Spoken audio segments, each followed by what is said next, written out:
And there we go. Hello, everybody. Thank you so much for joining us today on this webinar around reimagining the data within the medical technology sector. Super excited to have Caitlin Donovan here with us, coming from Boston Scientific, to have Bhargav Mantha here, as our industry lead for medical technology here at ZS Associates. My name is Willem Koenlis. I'm an associate principal here at ZS as well. I lead our data strategy practice, specifically across some of the sectors, including medical technology.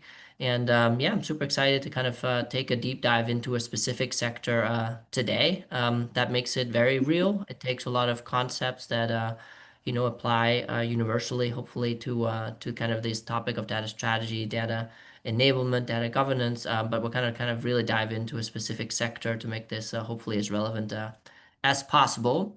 Um, We'll have probably about 20-25 minutes of upfront of sharing kind of a point of view around, well, reimagining MedTech data. After that, we'll have a panel discussion where Bhargav and Caitlin will both kind of share their respective views with you all. And yeah, I think with that, I wanted to kind of pass the word here, Bhargav, to you to maybe get us going. Excellent. Thank you, Willem. And hello, everyone. Welcome to this webinar. My name is Bhargav Mantha, and I lead up our MedTech practice for the firm.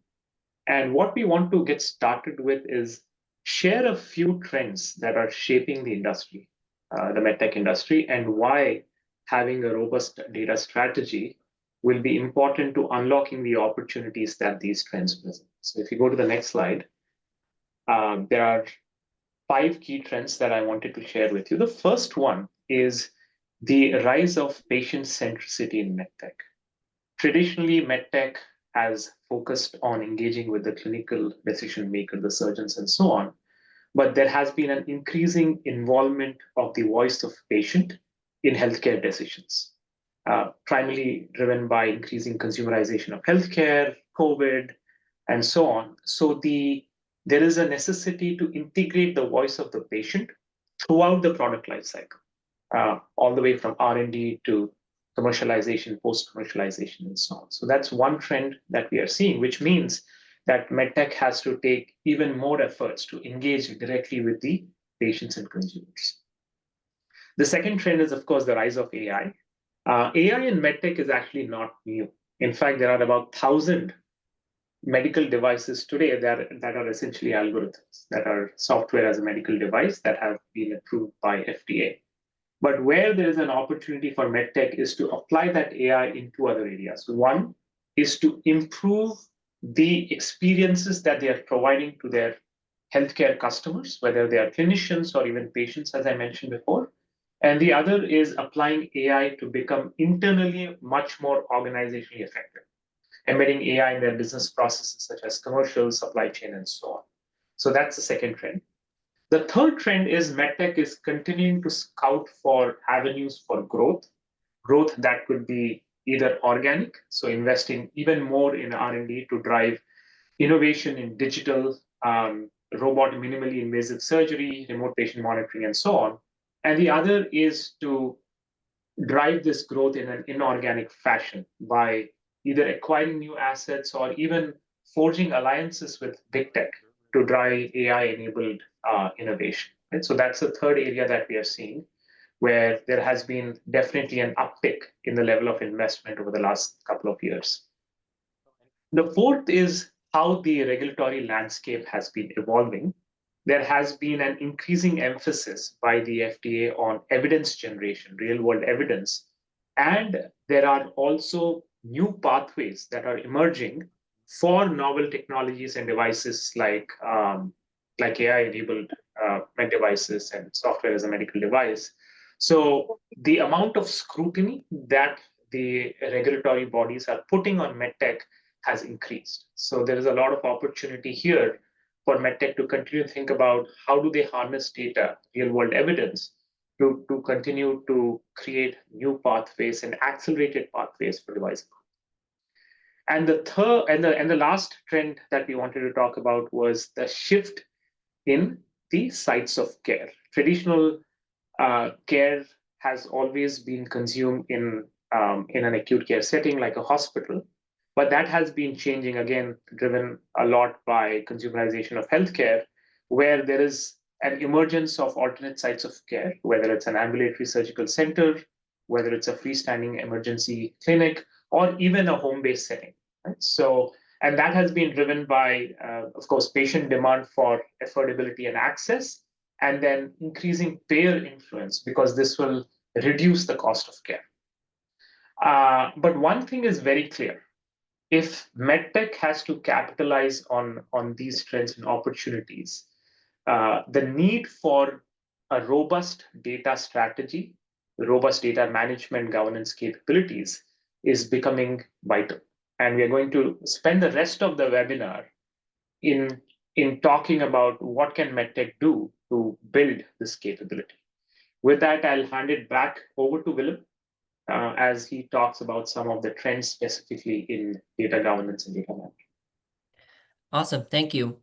Yep, and so let's kind of dive deeper into kind of these foundational data capabilities where one of the comments up front is immediately like they don't necessarily drive value, in and of themselves. They drive value to the extent that they can enable some of those trends and some of those ambitions that Bhargav just sketched, in this case in medical technology sector.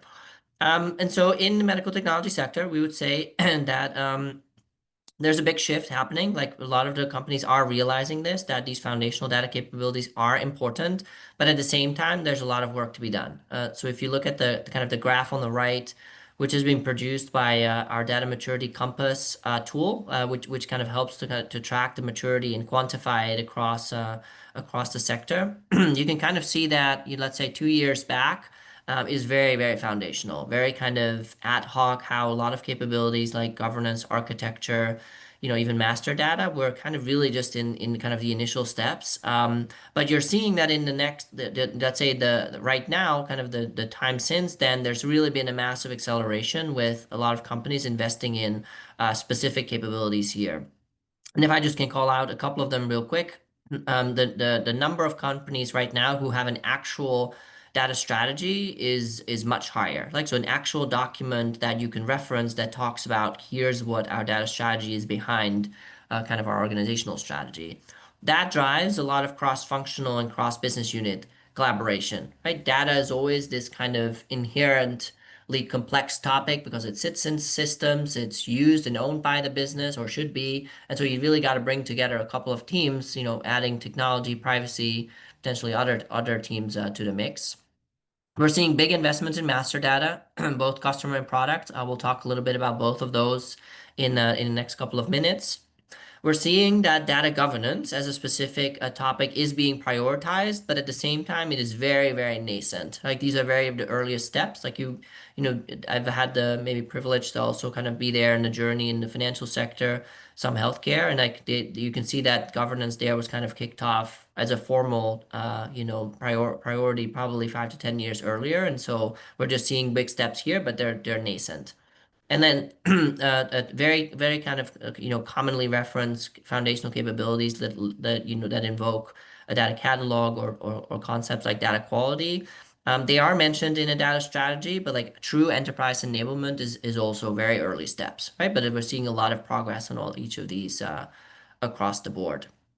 So diving maybe a little bit deeper into specific things that we believe are particularly relevant to MedTech here. And so because we could have picked, 25 different things that would probably have been relevant, but we wanted to focus on a couple that seem to be specifically relevant for this sector. So it's the master data, specifically customer and product. That's the first one. The second one is the explosion of data created by the devices themselves. Third one is, well, I don't know, Gen AI is like particularly specific to MedTech, but the way it is and how it is impacting is a very particular impact and influence as well. And then finally, just the sector's, trend to have or characteristics to have a lot of merger and acquisitions has a ton of impact and consequences for the data landscape. So four kind of double clicks that I'll kind of talk through, after which we'll try to talk about all of these a little bit with Caitlin and Bhargav, with you guys, kind of to see how you've seen this in the marketplace. But wanted to kind of hit each of these real quick as a bit of a key priority area. So if we move on, diving into master data. So there's I mean, there's usually three or four, five domains: customer, product, employees, vendors, for example. But like really, customer and product is where we're seeing a ton of work being done in medtech companies. Maybe customer first, right? It's not a I guess, rule to start with the customer in mind anyway. I think, Bhargav, in terms of patient centricity, you're kind of alluding to that already, but also for the medical technology companies themselves as well, it's actually quite complicated, right? It's not just that you have, let's say, a common set of, say, hospitals that you can sell to directly. Like there's a somewhat complicated and changing landscapes about who's actually making the purchasing and the buying decisions. You can have hospitals, as you just mentioned, healthcare facilities, but there's also a rising trend for there to be ambulatory sites, for example, right, where less complex procedures are kind of done outside of, let's say, bigger hospitals. But then even individual hospitals don't always make their own decisions. They may be part of a hospital system, and sometimes you might be selling to a hospital. Sometimes you might actually be having to deal with a broader system that is making decisions and setting contracts, etc., with for the respective hospitals. Group purchasing organizations, which is another type of organization where another entity is actually negotiating on behalf of a group of healthcare institutions. Then there are sometimes, depending on, so now it becomes a little bit more specific for depending on the type of medical products that are being sold, but especially if they're capital equipment, then general contractors, for example, actually play a role because when they actually build the hospital and the different facilities, there actually tends to be initial contact already to kind of almost make sure that to kind of inquire which products would be the right one to install. Distributors and partners are two more on this page. I maybe won't drain kind of all of these types. But the message here being is that if you want to have a especially commercially effective organization that has a good understanding of each of these, let's say, personas, each of these types, it requires you to have a minimal data on each of these. And the data is not always the same, right? So we gave one kind of teaser in the bottom around what it could be for hospitals and clinics, but it's really kind of the critical attributes for each of these may be a little bit different. And then the last thing I would mention is also the linkages between them, right? A hospital belongs to which system, right? Is represented by which GPO. So one thing where we're seeing a lot of progress or a lot of attention is trying to clarify this and create this capability. Second, next page. So what are we selling to this this universe of customers? The is our product here, and so product data. So that just to define that, this is the data that exists at a product level, right? So a SKU at times things like a product ID, product name, model numbers, intended use, manufacture date, things like that. This type of data is extraordinarily critical for a couple of reasons. Firstly, around, for example, to help enhance the treatment pathways. Like if we have accurate product data, then we can kind of show how and when they're used in patient care. It helps us to see which treatments work better, how to kind of feature into that journey. It also helps to inform the product roadmap. So if you can spot which products succeed or need updates, like having kind of the right information at your fingertips on those products will really help with that. More actionably, so even I would mention marketing your products. So being able to confidently present your products to that ecosystem of customers we just showed on the previous page requires you to have this available, right? In the right platforms, in the right level of detail, and being accurate. Also, like you being able to rationalize your product landscape, drive cross-sell, for example, it really helps to have some of these key data products that show, are they belonging to the same, treatment plan, for example, or being used in a similar company.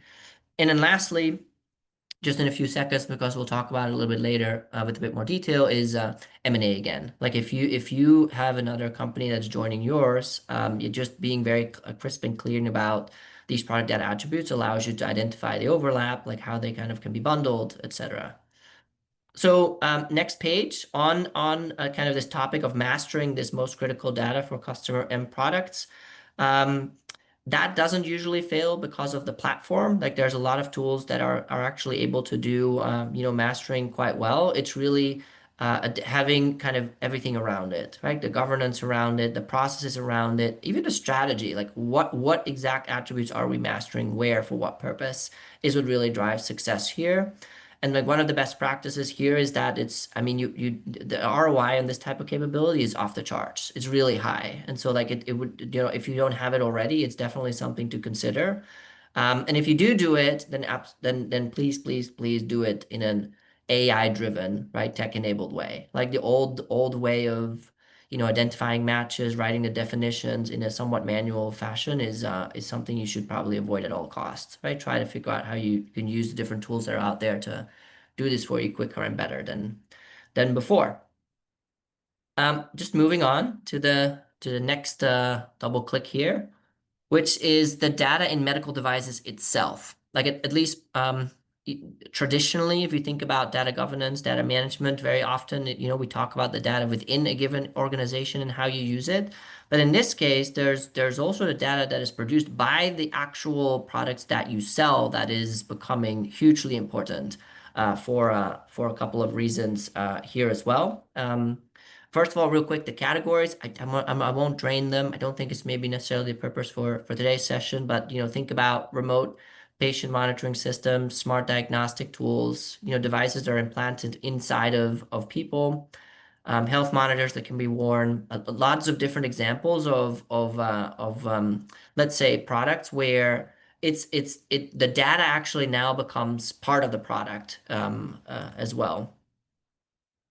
So why is this important? Like, why do we care about this? Like, one, again, as I just mentioned, actually becomes part of the product, and so it also can part of, for example, help to personalize treatment plans. For example, like so the ability that your product is able to produce the right data at the right time, make it available to the right kind of practitioners or patients is really kind of informing that personal journey.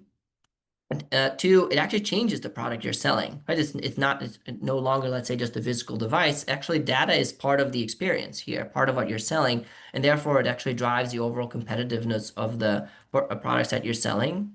And R&D as well, right? Across, if you are able to gather this data and look into how it's working, what's not working, the product usage, like it really helps to drive R&D. However, if we go to the next page, having said all of that, it is also extraordinarily sensitive. Like, especially if these are statistics about literally someone's body, like they don't really get any more personal than that. And so this is also extraordinarily sensitive, and therefore security and compliance should be, top of mind when you kind of enter into this area and not solve for it on a product by product basis. Would also recommend to think about things like consent management, that people really know what is being measured for what purpose, how it is being used, and to confidently do so. Like a lot of people will appreciate that, but it is something to kind of that we're working with right now with a couple of medical technology companies that actually are making sure that that capability is in place. Maybe one or two quick comments here still. Data quality, even though it's device generated, it still matters actually that you think about, where you put it, that there's some kind of validation and calibration, and that it actually it's complete and accurate and fit for purpose, especially if, healthcare practitioners, for example, come to depend on it. Data products and data as an asset, we'll talk about it a bit more, but also in this case, like, making sure that the data that is generated by devices actually ends up in a appropriately managed data asset is very critical for you to be able to deliver on that promise that we just sketched, right? Personalized treatment plans and R&D, etc. So there's a couple of insights and best practices as it relates to medical devices creating data. Which brings us now to the next one on Gen AI. This sector, like all of the others, we could probably fill the rest of the week talking about a lot of these use cases. What I will not do, I'll just mention maybe one or two things. You can see that generative AI, depending on the type of how it works, like if it's kind of content generation, if it's more of a co-pilot function, for example, like you can see different types of use cases that we're seeing pop up within MedTech. So it can be commercial, it can be supply chain, for example. The one that I just wanted to mention is it's on the left, custom product demos and visualization, but more in a general sense that if you realize that a lot of medical companies have hundreds, if not thousands of SKUs, right? And let's say it's thousands of SKUs that you have. And let's say that you have five different types of personas you would like to sell that to. Like there could be way more, but let's say it's five. Like healthcare practitioner might want to see a slightly different description than somebody who is looking at it from a negotiation perspective. So for 1,000 products, you now have 5,000 descriptions, for example. Now you're selling the product maybe in the US, but maybe also in Germany or Japan or some other countries. And so let's say you have an average of five languages, like you now have 25,000 product descriptions to maintain. Like you can imagine, like before Gen AI, that would be a nightmare. You wouldn't be able to do it. It would be prohibitively expensive. That's just one very, very clean and easy example of how you being able to personalize how you present a given product to a very targeted individual is one of the ones that we've seen that's really changing kind of the commercial model. That's just one example. Caitlin, I'm curious, maybe bringing you in, maybe for the first time here. How do you maybe see that? Do you, about scientific, how do people look at Gen AI? Do you see some of these examples? Yeah, we do. Certainly, I think there's so many opportunities for us from an organizational standpoint, and many of these categories here. Our strategy around it is really grounded in kind of this functional transformation, which we see as key to unlocking a lot of that value. And the data behind that is super critical. So these all really resonate from our standpoint at Boston Scientific. Awesome. Thank you. Good to hear. I think that leaves just one double click for us to do after this one. A couple of things here, real quick, maybe on generative AI, actually. So still like any other analytics AI, even with Gen AI, it still depends on good data, right? So it may have a more elegant answer, but like foundational capability, very critical. And then maybe one other thing I wanted to mention here is there's kind of this understanding that, as I just mentioned, as you have an application that is using generative AI that is still dependent on good data. And so in this case, data can help the AI, but it's actually also in reverse. And that I think is very interesting. And I know, Caitlin, we've worked actually together on some of these things already, but like how can you use AI and specifically Gen AI to help data, right? So for example, if you have ways of generating definitions for data that exists in your physical landscape to create the data quality rules, nobody here should ever have to do that anymore, like typing them out individually, right? This should be done for you automatically. And so that's just one of the ways that I think one of these use case categories that I think is very interesting and has a very high ROI. Last one, M&A, the last page. So mergers and acquisitions remain very critical in medical technology. Larger firms will, a lot of the for many of them, a lot of the kind of growth comes through the right acquisitions, like the innovative startups. They're being integrated into or mid-sized companies are being integrated into the overall company. The success of that, actually, right, the financial ROI in a longer term, over the course of a couple of years, actually really depends on the ability to integrate a lot of the key data. It's almost without exception that we're arriving somewhere at the scene, and that there's some commentary, and when we do exploratory analysis, that customers are still duplicative, products live in different systems. Like it's still years after that. There's at times still kind of the impact that's being felt of that integration not really completely happening, having been completed. Um, and so in terms of a best practice here, like a lot of that you can't avoid, like in the sense that you will have to go through some analysis of how do you merge, like like how do you bring it together. But there is a couple of things you can do to make sure that you do that in a timely fashion and you do it effectively. Like one is actually just have an actual framework or strategy of sorts so that you are at the table, like when the M&A process starts and really integration afterwards, that there's a very key way that that data is actually a dimension in that process.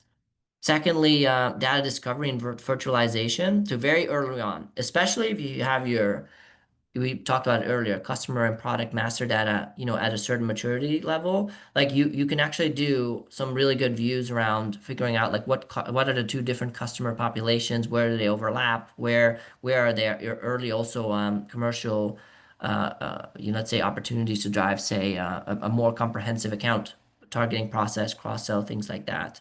And then the last one, this is true in a general sense, but here as well, some sort of minimal but shared data governance framework. Some minimally required ownership, stewardship, things you do so that you make sure that let's say when the entities come together, like you can actually integrate a lot of these things together.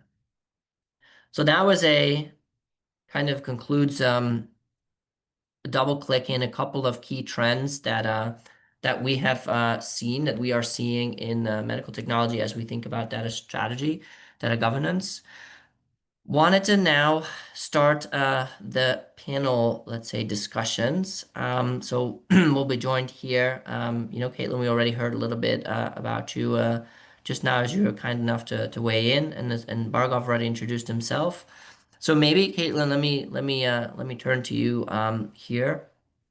Thank you so much for joining us today. I've had the pleasure to be able to work with you in the last couple of years. It's been fantastic to see kind of how you've been able to combine, different topics, like being able to work across data, technology, business, a lot of different complicated, let's say, concept, and across the organization, kind of see the amount of change that you've been able to drive. But the other people here might not know that. So, maybe the first question, Caitlin, like, who are you? What do you do? What do you do at Boston Scientific? Thanks, Willem, and thanks for having me today. So I've been with Boston Scientific for about 15 years.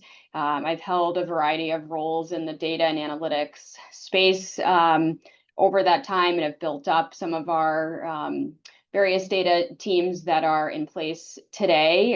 So in my current role, leading our data enablement team within the IT organization, we provide a variety of services and capabilities to the global organization, from data strategy and our data governance framework approach to many of our foundational data platforms, data integration, master data delivery, and then a handful of our enterprise data products for the organization. Awesome. That's quite a lot. Maybe we can unpack a couple of these things for everybody here. Maybe as a first question for you, from your perspective across all these topics at Boston Scientific, but for you, what have been some of the key challenges and maybe some of the key related lessons if we think about, driving out a data strategy? Yeah, it's definitely you really have to make a concerted effort across your business teams as you're embarking on that journey. I think a few things are top of mind. The first and foremost, I think, is embedding your data strategy into the company's business objectives. We've kind of really learned along the way, having a governance strategy as a standalone effort is not going to drive the cultural change that you need. You have to pair it with business context. Demonstrating the value throughout that process is super, super important. So I'd say, kind of the second theme is like making that shift from technology to, really a business focused data strategy, aligning it to the priorities. It's not just about bringing in another, tool for a data catalog or another integrations technology. It's all about the business value and their priorities. We at Boston Scientific have invested a lot in our foundational technology, but we've had to make this intentional shift over the past 2 or 3 years to really focus on investing in our data. So that to me is a key piece of that. And then third, I would say, is having to overcome many siloed data sets across the organization. Identifying data ownership is hard. It's something that we still are working through as we go through the process with many of our stakeholders. But I will say, like, building a framework around that and a process is one way that will really help you drive that cultural change that you need to make that happen. Awesome. Thank you for sharing that. Maybe, Bhargav, I could pull you in here. Like, how common are some of these things that Caitlin is describing across the sector? Yeah, it's not atypical at all. So Caitlin well put on some of the challenges that you've seen with your organization, and they resonate well with other sectors within MedTech. Now, if you look at the need for data, there is, as we know, there is a defensive aspect and there is an offensive aspect to data strategy. To give credit to MedTech where it's due, it's a highly regulated industry. So having sound controls around compliance and privacy, MedTech has done really well. They have to, right? But where there is an opportunity is to really harness this data for driving better business results, enabling better objectives, creating better experiences for their customers. I think there is a huge opportunity there. And I would like to second what Caitlin said is one, there is a cultural aspect of this, right? There are a lot of organizational barriers, cultural barriers around data ownership, resistance to change. So that is one. Then the way the functions, whether it's R&D, whether it's manufacturing or commercial, the way they operate is very siloed. So the data that can be harnessed is often stored and constrained within these disparate systems. Right? So how do we make sure that there is a need to create a common data fabric that transcends all of these different organizational barriers? I think that's very important. There is also a lot of tech debt and legacy infrastructure that continues to be a challenge within MedTech. That also is a big barrier to harnessing this data. So as we speak, there are a lot of digital transformation and data modernization efforts that are happening within many different organizations to really make sure that their systems, their technology, their infrastructure is up to date in such a way that this data can be harnessed even better. Then there is, as I mentioned, one of the trends that we are increasingly seeing is the need for real world evidence and real world data to drive um, accelerated approvals for their products. So there is an opportunity for MedTech to think about real world evidence as a key value driver to make sure that their products are approved and they are put in the hands of clinicians and patients in an accelerated manner. So those are some of the challenges, but completely with Caitlin on some of the challenges that you're living through. So no lack of challenges. That is clear, I think, from the answer here. But maybe, Caitlin, like maybe against those challenges or some other opportunity areas, where are you seeing the most value from data today, or where do you expect to see it soon? And perhaps are there any specific data domains that come to mind? Yeah, I think, highlighted earlier on in the presentation, I think some of those critical master data assets, like customer and product, like those are absolutely critical for us as foundational pieces of our strategy. I think, product data, for example, is in more than 75% of our use cases at Boston Scientific. So getting that right, I think, just really unlocks so many of our business case and value stories that we've built. We're seeing really strong value emerge in areas like supply chain, for example, predictive analytics and improving our forecast processes. Lots of examples in the commercial space where we're seeing a lot of value from improving campaign effectiveness and sales productivity. And I think scaling what we do well in one area across the organization to improve some of our internal operations is another area that we've seen quite a bit of value from teams that are leveraging data. As far as the future and kind of, what are we excited about? I think, what we're just to echo the real world data, the clinical use cases, data that will really allow us to improve patient experiences. There's so much health data that's being generated from medical devices. I think the slide earlier in the deck does a nice job breaking that down into the different categories, but there's such a great opportunity to improve patient outcomes. Giving doctors more time, for example, to intervene and support their patients using data, using AI-powered algorithms in the cardiac space, for example. So I think that, those are the really exciting use cases that we see coming up, especially with the new types of data that are being generated from our devices. Very impactful. And I think I don't know if the people kind of heard that nugget that you buried in your answer there about, I think it was 75% of data-driven use cases that seem to have a dependency on, I believe you said product data. That Yep. goes to the heart of data as a reusable asset, right? If there's certain kind of assets or product that you have, the really making that a shared asset is where a lot of the impact lies. That's quite Absolutely. eye-opening. Maybe Yeah, and I Bhargav, think, oh, yeah, sorry, just go ahead. just on that Yeah. thought, just building the business case around that, right? How have we been able to, get buy-in and support from our, most senior leaders in the organization around investing and treating product data as an asset, and highlighting the impact that it has across your organization, was one of the ways that we were able to do that over the past year. Awesome. Excellent example. Great, very insightful. Maybe Bhargav, similar as before, like how do you maybe see this across the sector, and where do you think data will be a big difference maker?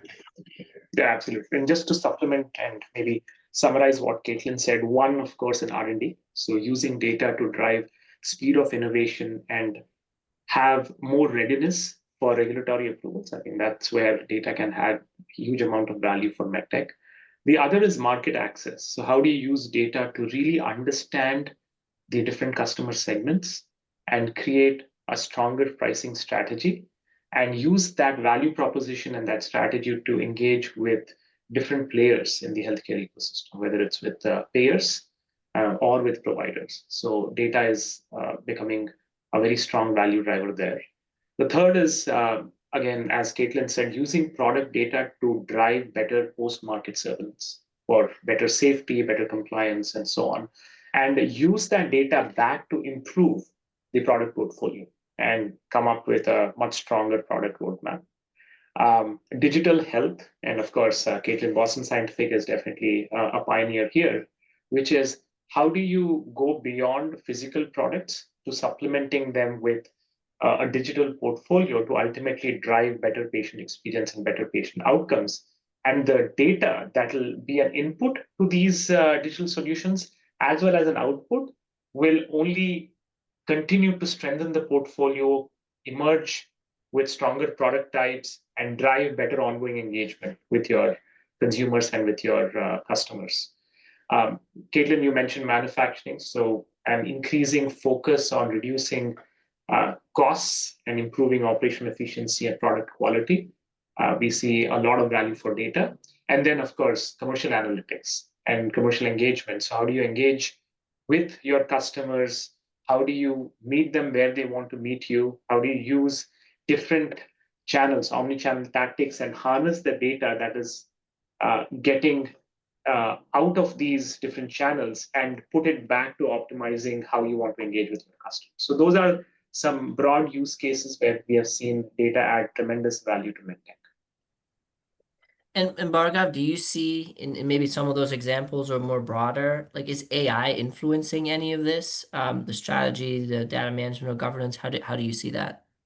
Oh yeah, absolutely. And I think you made that point, Willem, which is you need strong data to be AI ready for sure, but it's the opposite as well. I mean, AI is now being used to create stronger capabilities in data management and data strategy for sure, right? So one is when you start to define your data strategy, it's now designed to feed AI systems and not just enable reporting. So AI readiness is becoming a core goal for organizations. Um, the second is because of this mandate to make your data AI ready, there's a lot of focus on creating better structures around labeling data, harnessing real world data, making sure that you are able to capture data in a much more longitudinal fashion. So that's one area that we are seeing there's a lot of investment, which is how do you make data strategy from a passive infrastructural concept to really intelligent enablement? The other is infusing AI into how you manage data. Right? So how do you use AI tools to scan and tag data across the enterprise automatically? How do you Yep. use machine learning to detect and correct duplicates, missing values, any outliers? And this used to be a fairly manual effort, right? Now you can use AI to do all of that. You can use AI to improve your metadata management, your lineage tracking. So that's the innovation that we are seeing. And then if you look at data governance themselves, right? Data governance is all about enabling access, making sure that you are preventing any kind of access violations. So imagine if you could actually use AI to dynamically detect access violations or data misuse or policy breaches, again, to strengthen your defense capabilities, which are more and more important. How do you create context-aware AI systems that can actually determine who needs to have access to what data and when, based on behavior patterns? How do you improve explainability and auditability of your data assets? And then this notion of creating data products, and again, kudos to Caitlin and her team to start to move Boston Scientific in this direction of creating data products that are ready to use and that can drive immediate impact. And so those are some of the trends that we are seeing, but ultimately it's about uh, making sure that you are democratizing data appropriately, you are harnessing data and maximizing the value as an asset. And AI, even though it's being fed by the same data construct, it can also be used to create a stronger capability around data management. Awesome. So, Caitlin, Bhargav makes it sound almost easy, right? In a way, like there's all these AI, like our problem is solved. I'm obviously exaggerating, but like I'm curious from your kind of, I mean, you have part of the MDM capability in your team. You have various highly impactful, data products, data assets. You've got data governance. You've got so maybe from your kind of point of view, how do you see AI maybe impact and influence your approach? Yeah, and I would say, I alluded it to in the previous question, right, the categories that we're grounded on from a strategic focus and strategy perspective across Boston Scientific. It's, improving and increasing our employee efficiency, transforming our functional areas, and, advancing AI in our products. So I'd say, grounding and aligning to those categories as well is certainly shaping our strategy around data, and how do we make sure that we're ready to support all of the AI kind of goals and use cases across the organization.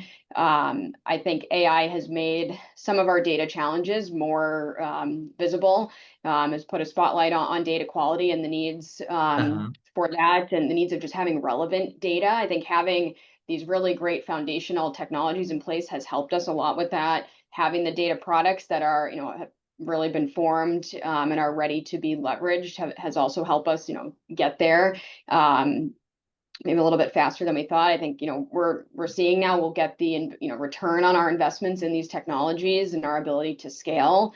So, I think it's certainly shaping our strategy, where we're going, to very relevant on the earlier topics of like, how can we leverage AI in our own data management processes to optimize our work? Something I'm constantly challenging our team on, how can we leverage AI more in the ways that we work, so that we can really focus on these high value activities.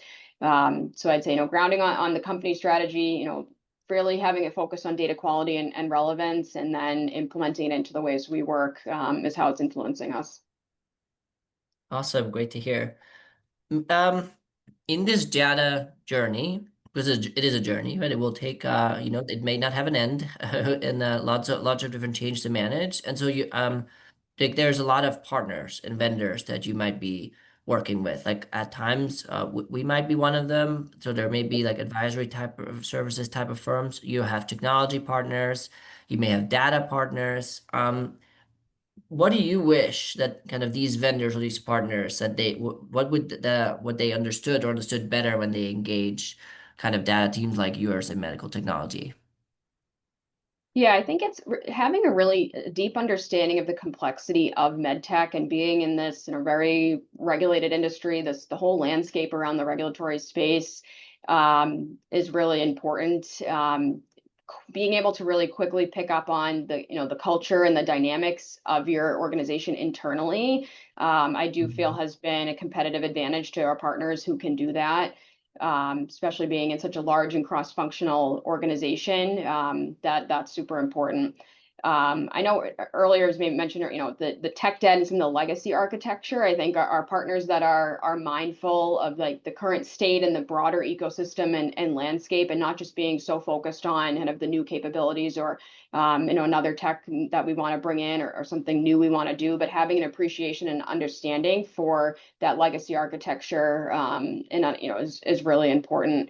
And then I think being able to move quickly from demos or presentations into a pilot or execution, and helping us advance Uh-huh. that has also gone a really long way. So I think, for me, those are some things that stand out of, partners that are helping us in those areas, and doing that really well, have that competitive advantage.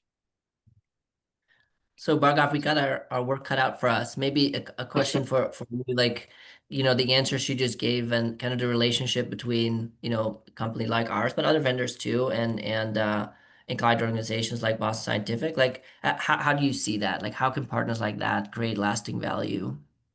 Yeah, and Caitlin, you summarized it really well on why we strive to add value and how we do that. So, in fact, at ZS for our MedTech practice, we do have a a vision statement, which is to enable our clients deliver value from their MedTech portfolio to people who need it the most at a global scale. And in order for us to be effective partners, as Caitlin, you mentioned, we need to make sure that we continue to provide you perspective across what's happening in the industry.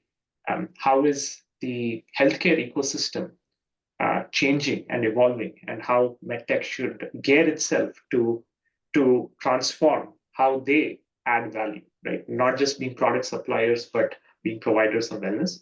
So in order for us to effectively do that, we need to make sure that we are fairly comprehensive. We have a deep understanding of not just the industry, but of your organization.